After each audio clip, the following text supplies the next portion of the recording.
Back here my YouTube channel, Leon's World Azelle. Dito tayo sa Palm Springs. Dito sa monument ni Marilyn Monroe. Wow, at the back. Dito mo yan. Sino nga bang hindi nakakakilala kay Marilyn Monroe? A very popular and beautiful actress dito sa Hollywood back in the 50s and 60s.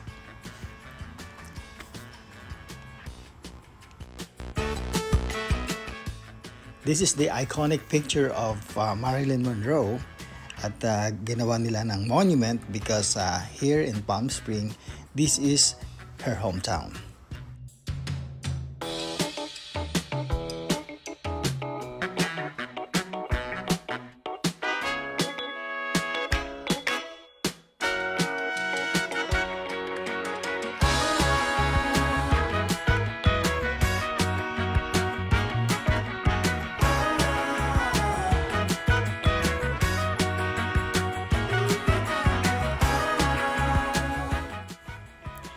She was well loved by her fans kasi ang ganda nga naman na talaga niya, ang sexy, tsaka iba ang dating niya.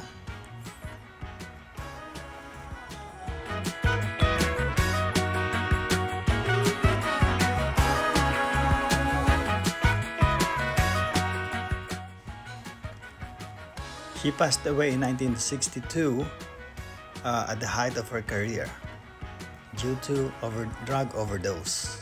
Sayang. Ang ganda niya. Ang popular. All of a sudden, nawala siya. Everyone the movie industry were shocked.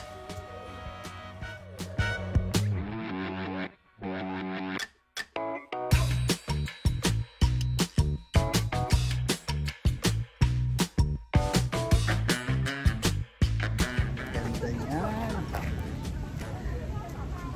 Iconic. Ang ganda rin sa park na to, Pulos Palm Trees. Kaya nga tinawag na Palm Springs, Pulos Palm Trees ang makikita mo dito.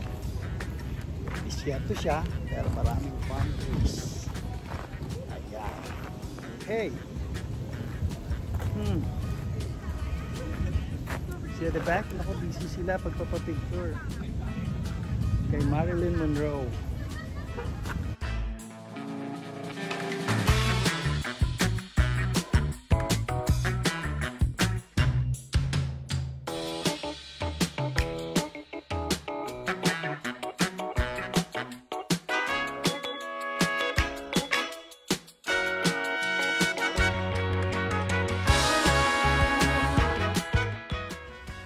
Okay, so ipasyal ko lang kayo on the other side of this park where Marilyn Monroe's monument is located.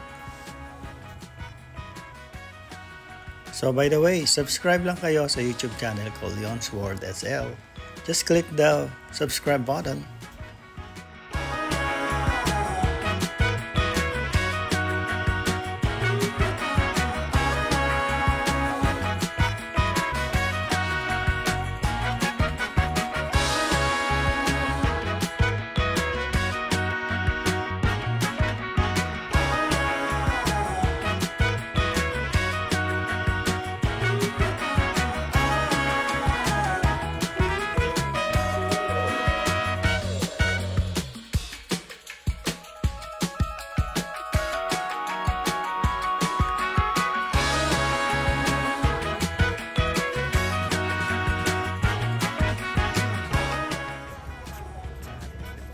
Palm Springs Art Museum.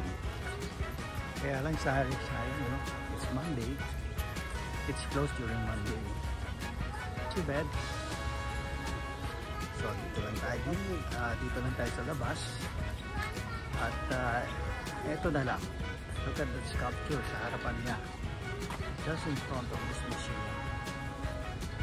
Ang ganda.